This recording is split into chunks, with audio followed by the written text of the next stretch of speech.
नमस्कार सर्वांना. आपलं एक न्यू चॅनल आहे प्रेमाचे बंध. तिथे एक नवीन कथा सुरू करण्यात आली आहे, जबरदस्तीचे लग्न. आदित्य आणि साईचं टशनवालं रोमॅन्टिक लव्ह स्टोरी. तुम्हाला त्या चॅनलची लिंक डिस्क्रिप्शन बॉक्समध्ये मिळेल. तुझं माझं नातं भाग 16. पुढचे 2 दिवस शिव आणि पार्थ आणि अवनीने रोहनबद्दल माहिती काढण्याचा प्रयत्न केला. रोहनच्या त्या गर्लफ्रेंडचं नाव काय, ते कुठे राहते याबद्दल त्यांना काहीच सुगावं लागेना. रोहन खूप पोचलेला होता. त्याची प्रत्येक हालचाल गुप्त होती. तो खूप स्मार्टली गोष्टी हँडल करत होता. शिवने काही खाजगी डिटेक्टिव्ह एजन्सीचे संपर्क साधण्याचाही विचार केला, पण त्यात वेळ खूप लागणार होता आणि लग्नाला फक्त 5च दिवस उरले होते. त्यांच्याकडे फारसा वेळ नव्हता. करणही त्यांना मदत करत होता. मी माझ्या मित्रांकडून चौकशी करतो, कदाचित कुणाला तरी रोहनबद्दल काहीतरी माहिती असेल, तो म्हणाला. पण त्याचे प्रयत्नही वाया जात होते. रोहन अगदी क्लीन दिसत होता. शिव दिवस रात्र अस्वस्थ होता. त्याला झोप लागत नव्हती, भूक लागत नव्हती. काव्याचं भविष्य अंधारात जातंय आणि आपण काहीच करू शकत नाहीये या विचाराने त्याला आतून पोखरलं होतं. तो अनेकदा काव्याला फोन करायचा विचार करायचा, तिला परत एकदा समजावून सांगायचा प्रयत्न करायचा, पण तिला आपला विश्वासघात केल्यासारखं वाटेल आणि ती अजूनच दुरावेल या भीतीने तो थांबायचा.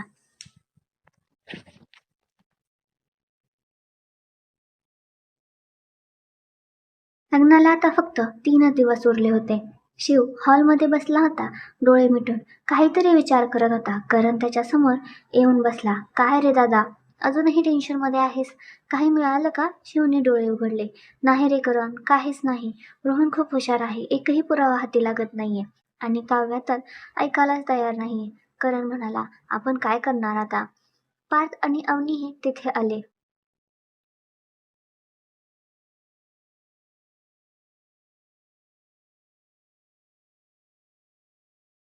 काहीतरी विचार करायलाच हवा, पार्थ म्हणाला. आपण असं शांत बसून राहू शकत नाही. अवनी म्हणाले. मी काव्याला काल फोन केला होता. ती खूप खुश होती. तिच्या लग्नाच्या तयारीबद्दल सांगत होती. मला तिला हे खरं सांगताना खूप वाईट वाटेल, पण हे सांगायलाच लागेल अवनी, शिव म्हणाला. तिचं आयुष्य उद्ध्वस्त होण्यापासून वाचवायचंच आहे आपल्याला, पण ती ऐकतच नाहीये. हेच तो प्रॉब्लेम आहे, पार्थ म्हणाला. तिला पुरावा हवा आहे, आपल्याला शब्दांवर तिचा विश्वास नाहीये. शिव शांतपणे उठला आणि खिडकीपाशी जाऊन उभा राहिला. त्याच्या डोक्यात विचारांचं वादळ सुरू होतं. काय करायचं, काय करायचं? अचानक त्याला एक कल्पना सुचली, एक धोकादायक पण एकमेव पर्याय. तो मागे फिरला आणि बोलू लागला. एक आयडिया आहे, खूप रिस्की आहे, पण मला वाटतं आपल्याला ती घ्यावी लागेल.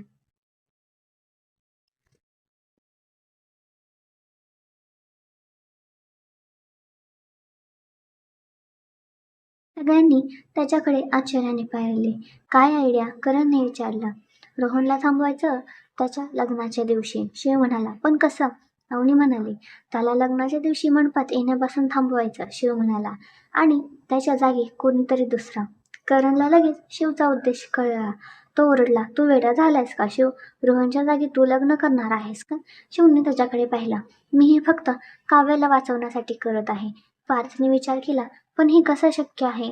म्हणजे रोहनला थांबवणं सोपं नाही. आणि काव्याला काय सांगणार? तिने नकार दिला तर? तिला नकार देण्याची संधीच मिळणार नाही, शिव म्हणाला. एका प्लॅन असा आहे. शिवने आपला प्लॅन सगळ्यांना समजून सांगितला. प्लॅन ऐकून अवनीला धक्का बसला, पण पार्थ आणि करणला त्यात काहीतरी शक्यता दिसली. हे खूप धोकादायक आहे शिव, अवनीने काळजीने म्हणाले. काही गडबड झाली तर? वहिनी, काव्याच्या आयुष्यापेक्षा काहीही महत्वाचं नाही, शिव म्हणाला. आपल्याला हे करावंच लागेल. पार्थ म्हणाला. प्लॅन थोडा किचकट आहे. काव्याला वाचवायचं असेल तर हा एक मार्ग दिसतोय. पण रोहनला पकडणार कसं? करणने विचारलं. तो खूप स्मार्ट आहे.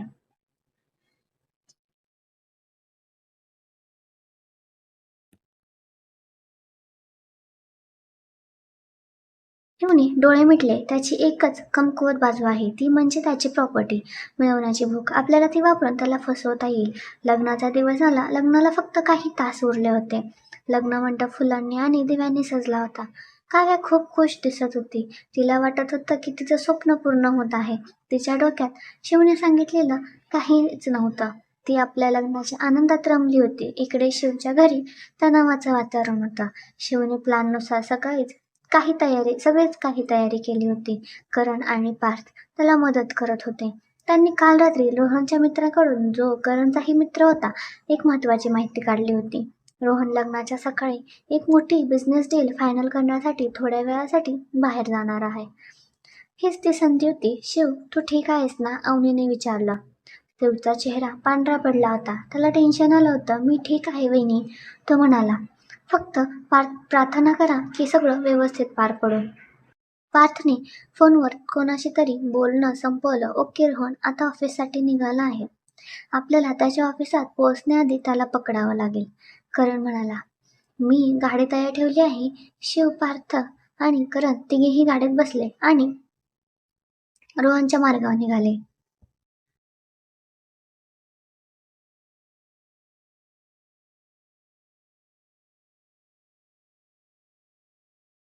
त्या मनात धाकधूक होती. रोहनला पकडणं सोपं नव्हतं. तो नेहमी बॉडीगार्ड सोबत असायचा. त्यांनी एक निर्जन रस्त्यावर रोहनच्या गाडीचा पाठलाग केला. रोहनच्या गाडीने एक वाहनावर स्पीड कमी केली. त्याच वेळी करणने आपली गाडी अचानक त्याच्या गाडीसमोर आडवी घातली. रोहनच्या ड्रायव्हरने अचानक ब्रेक लावला. काय चाललंय हे? रोहन ओरडला. शिव आणि पार्थ गाडीतून उतरले. रोहनने त्यांना पाहिलं आणि तो थक्क झाला. तुम्ही इथे काय करताय? तू जे काही करतोयस ना, ते थांबवण्यासाठी, शिव रागाने म्हणाला. रोहन हसला. काय बडबडतोयस? मला ऑफिसला जायचंय. लग्नानंतर खूप कामं आहेत. लग्नानंतर तू काव्याशी लग्न करणार नाहीस? पार्थ म्हणाला. वेडे झालात का तुम्ही दोघे? मी माझ्या लग्नाला कसं नाही जाणार? तुम्ही मला थांबवू शकत नाही, रोहन म्हणाला आणि त्याने आपल्या बॉडीगार्ड्सना इशारा केला. पण शिव आणि पार्थ तयार होते. त्यांनी बॉडीगार्ड्सना चकमा दिला आणि रोहनला गाडीत ढकललं. करणने गाडीचा वेग वाढवला. तुम्ही मला किडनॅप करताय. तुम्हाला माहिती आहे याचा परिणाम काय होईल? रोहन ओरडला. हो, माहिती आहे, शिव म्हणाला. पण काव्याचं आयुष्य वाचवण्यासाठी आम्ही काहीही करू शकतो.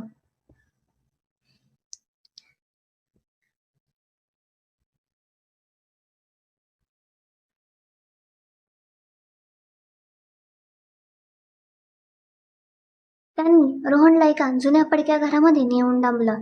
ती जागा त्यांनी आदल्या रात्रीच हेरून ठेवली होती. तू इथे राहशील रोहन, जोपर्यंत काव्याचं लग्न होत नाही, शिव म्हणाला. माझं लग्न होणार आहे, रोहन चिडून म्हणाला. तुम्ही काही केलं तरी मी बाहेर येईल. तू बाहेर येऊ शकत नाहीस, पार्थ म्हणाला. तुला इथे सुरक्षित ठेवलं आहे आणि कुणालाही याचा पत्ता लागणार नाही. करणने रोहनला एका खोलीत बंद केलं आणि बाहेरून कुलूप लावलं. चिंता नको, इथे तुझ्या मदतीला कोणीही येणार नाही, तो हसत म्हणाला. लग्नाचा मुहूर्त जवळ येत होता. लग्नमंडपात पाहुणे जमायला सुरुवात झाली होती. काव्याची आई थोडी चिंतित होती. रोहन अजून कसा आला नाही? त्यांनी त्याला फोन लावला, पण त्याचा फोन स्विच ऑफ येत होता. काव्याला थोडी काळजी वाटू लागली. आई, रोहन अजून का आला नाही?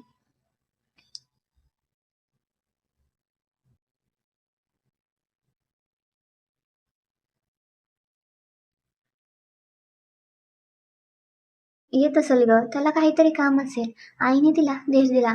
तिकडे शिव, पार्थ आणि करण घाईघाईने मंडपात पोहोचले. त्यांनी रोहनला पकडलं होतं, पण आता खरी परीक्षा होती. आता काय? करणने विचारलं. नवरदेव म्हणून कोणाला उभे करणार? शिवने दीर्घ श्वास घेतला. मी. पार्थ आणि करणला माहीतच होतं की हेच होणार आहे. अवनीने शिवसाठी नवरदेवाचे कपडे तयार ठेवले होते. शिवने पटापट कपडे बदलले. त्याला बघून पार्थ आणि करणला हसू आवडलं नाही. शिव नेहमी फॉर्मल कपड्यांमध्ये असायचा आणि आज तो नवरदेवाच्या वेशात होता. अरे वा, काय फिट दिसतो शिव, करण त्याला चिडवत म्हणाला. चुप रे, शिव हसत म्हणाला. त्याच्या मनात अजूनही धाकधूक होती. मंडपात रोहनची वाट पाहत सगळे चिंतित होते. त्याच वेळी शिव नवरदेवाच्या वेशात मंडपात आला. त्याला त्याचा चेहरा सेहराने झाकलेला होता. त्याला बघून सगळ्यांना वाटलं की रोहनच आला आहे.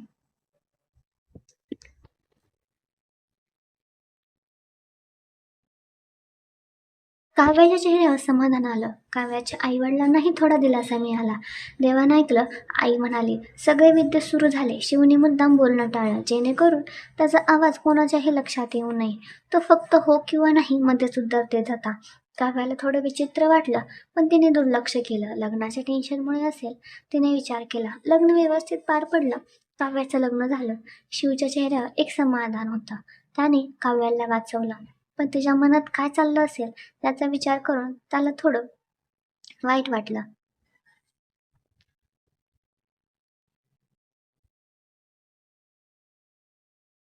सगळे पाहुणे नवदंपतीला आशीर्वाद देत होते. फोटो काढले जात होते. तेवढ्यात अचानक मंडपाच्या दारात एक गोंधळ ऐकू आला. "मला आत सोडा, मला सोडा." सगळ्यांनी मागे वळून पाहिलं आणि त्यांना जो धक्का बसला, दरवाजात रोहन उभा होता. त्याचे कपडे फाटले होते, चेहरा मातीने माखलेला होता आणि तो धापा टाकत होता. त्याने कसंबसा स्वतःची सुटका करून घेतली होती. रोहन काव्याच्या तोंडातून किंकाळी फुटली. तिला विश्वासच बसेना. जर रोहन इथं आहे, तर तिच्या शेजारी नवरदेवाच्या वेशात कोण आहे? मंडपात एक शांतता पसरली. सगळ्यांच्या नजरा रोहनवर आणि नंतर नवरदेवावर स्थिर झाल्या.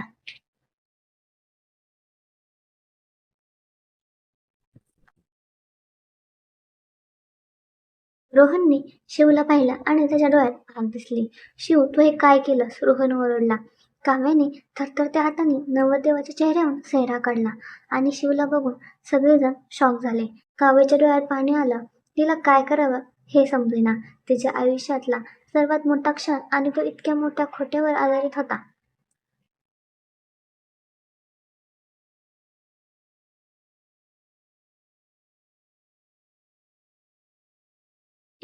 ती रडत म्हणाली. तिचा आवाज ऐकून शिवला खूप वाईट वाटलं. रोहन मंडपात घुसला आणि शिवच्या दिशेने धावला. "तू माझ्या जागी लग्न केलंस? तू किती नीच आहेस." शिव काही बोलला तेवढ्यात काव्याने आपल्या सगळ्या रागामध्ये शिवच्या कानाखाली मारली. "मी हे लग्न मानत नाही." ती डोळ्यात पाणी आणून ओरडली. तिच्या आवाजात खूप दुःख आणि राग होता. "हे सगळं काय आहे शिव?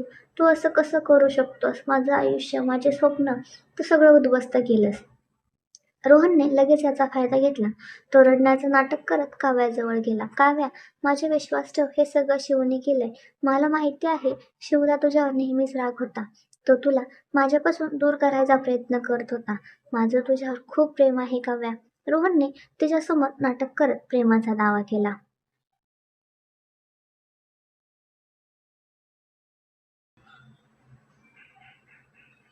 काव्याचे आई-वडील आणि इतर पाहुणे गोंधळलेले होते.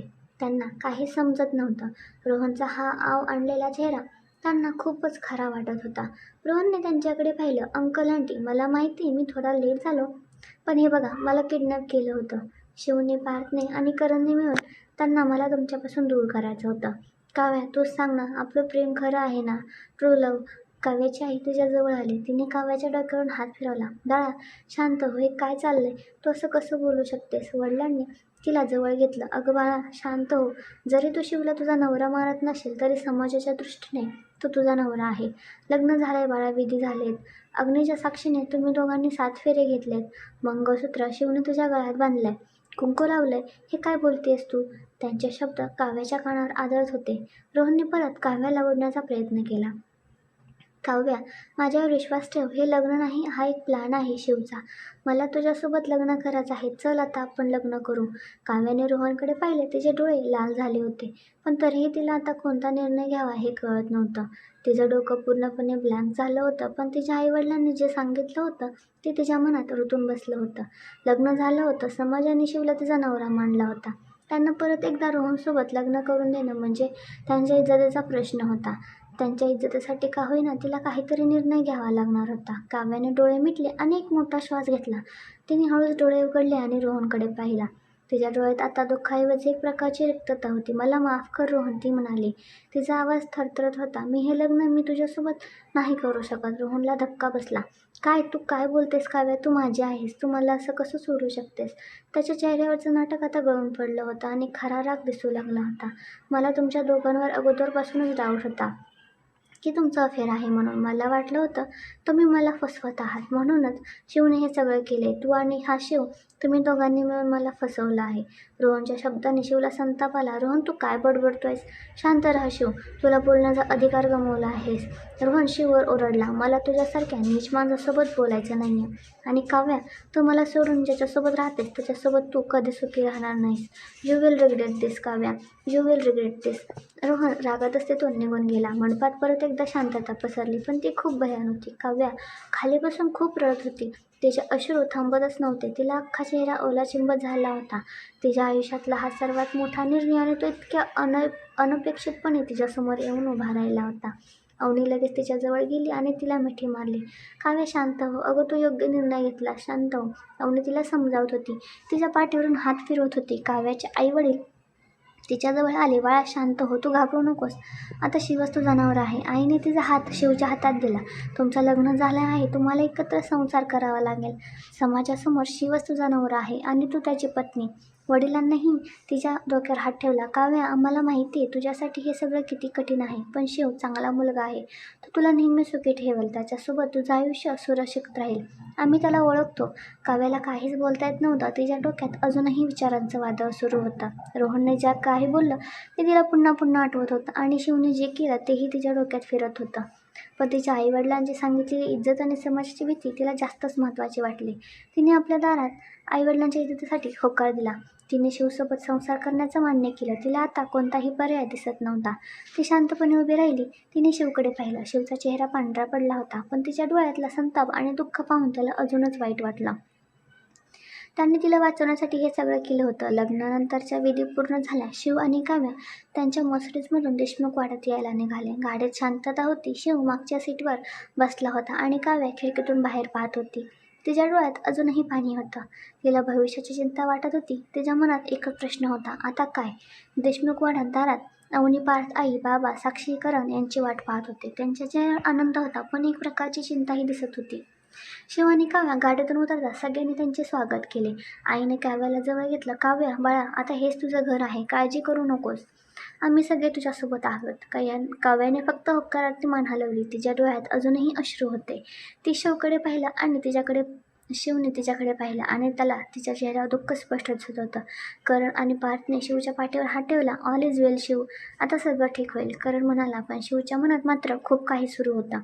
त्याने काव्याला वाचवलं होतं, पण तिने त्याला स्वीकारलं नव्हतं. त्यांचं हे नाईलाजाचं लग्न होतं. या लग्नाला ती कधी स्वीकारेल का? या लग्नानंतरचं प्रेम खरंच सुरू होईल का? पुढच्या भागात भेटूया.